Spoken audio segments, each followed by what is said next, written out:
나폴레옹은 1769년 8월 15일 코르시카에서 가난한 변호사 집안의 아들로 태어나서 15살인 1784년 파리 육군 사관학교에 입학하여 이듬해 11월 졸업하고 포병 소리로 임관하게 됩니다. 나폴레옹은 1795년에 방데미에르 쿠데타를 진압하면서 등장했습니다. 이때 그를 눈여겨본 총재정부의 수반 폴 바라스로부터 조세핀을 소개받고 그녀를 아내로 맞이하게 되죠. 이후 1796년에 이탈리아 원정, 1798년에 이집트 원정을 성공적으로 치르면서 명성을 쌓았고 1799년 11월에는 무능했던 총재정부를 뒤엎는 브리메르 쿠데타로 통령정부를 수립하고 제1통령이 되었습니다. 1800년이 되면 내사전에 불가능은 없다고 외치며 알프스 산맥을 넘어 마렌고 전투와 호헨린덴 전투에서 오스트리아군을 굴복시켜 르네빌 조약을 맺고 라인란트 지방을 확보하였고 1802년에는 영국과 아미행 조약을 체결하면서 대프랑스 동맹을 와해시켰습니다. 이렇게 일시적인 평화를 얻은 나폴레옹은 대혁명의 성과인 봉건제도 타파, 자유와 평등 사상을 일부 포함하여 1804년 3월 나폴레옹 법전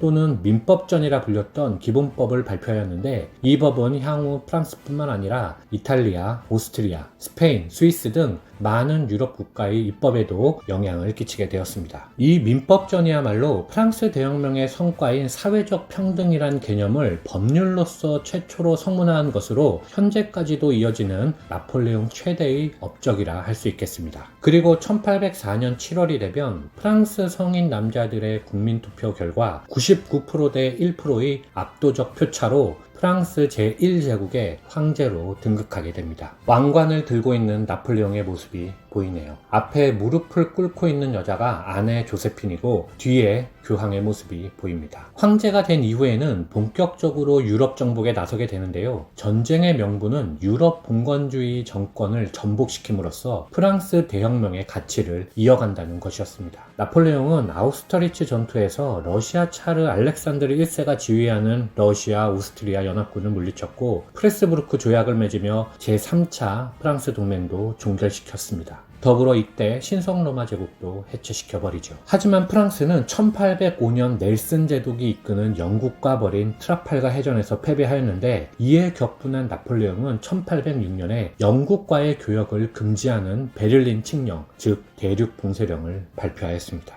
하지만 120년 전에 영국은 이미 시민혁명을 끝냈고 1700년대 중반부터는 산업혁명으로 엄청난 발전을 성취하고 있었기 때문에 대륙을 봉쇄한다는 것은 가능성이 희박한 전략이었습니다. 아울러 1808년에 스페인에서 아랑후에스 폭동이 일어난 틈을 타 나폴레옹은 스페인을 직접 통치하기 위하여 형 조세프를 스페인의 왕으로, 내제인 미라를 나폴레옹 왕으로 보내 스페인을 정복하려 하였지만 스페인은 영국의 도움을 받아 스페인 독립전쟁을 시작하게 됩니다. 게다가 1811년에 러시아가 대륙봉쇄령을 위반하고 미국기를 개항한 영국 선박의 국내 입항을 허가하여 1812년 6월 나폴레옹은 러시아 원정을 단행하였죠. 그는 곧 스몰렌스크를 점령했고 모스크바를 점령했지만 러시아군은 퇴각할 때 모스크바를 전부 불태워버렸고 알렉산드르 1세에게 보낸 강화 요청도 받아들여지지 않자 나폴레옹은 승리한 패배자가 되어 파리로 돌아올 수밖에 없었습니다. 또한 1813년 7월에는 살라망카 전투에서 웰링턴 장군이 이끄는 스페인 영국 연합군에 패배하여 스페인은 독립을 쟁취하게 되죠. 그리고 1813년 10월 나폴레옹은 라이프치히 전투에서 패배를 당하며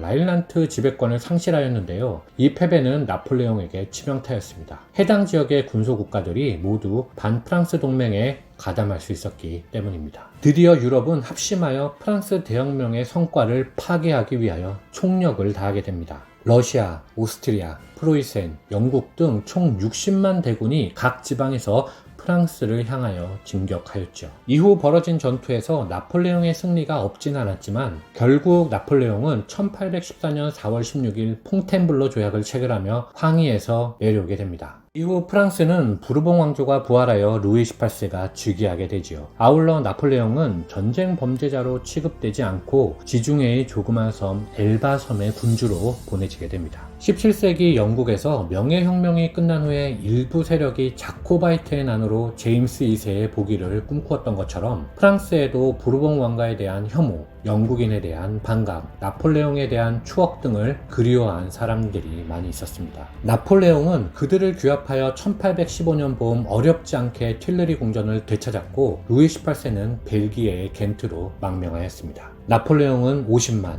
연합군은 100만의 병력을 확보하여 1815년 6월 드디어 워털루에서 최후의 전투가 벌어졌습니다. 결과는 웰링턴 장군이 이끄는 연합군의 승리였고 나폴레옹은 세인트 헬레나 섬에 유배되어 공식적으로는 1821년 위암으로 사망하게 됩니다. 이상 나폴레옹에 대한 간단한 설명을 모두 마치겠습니다. 감사합니다.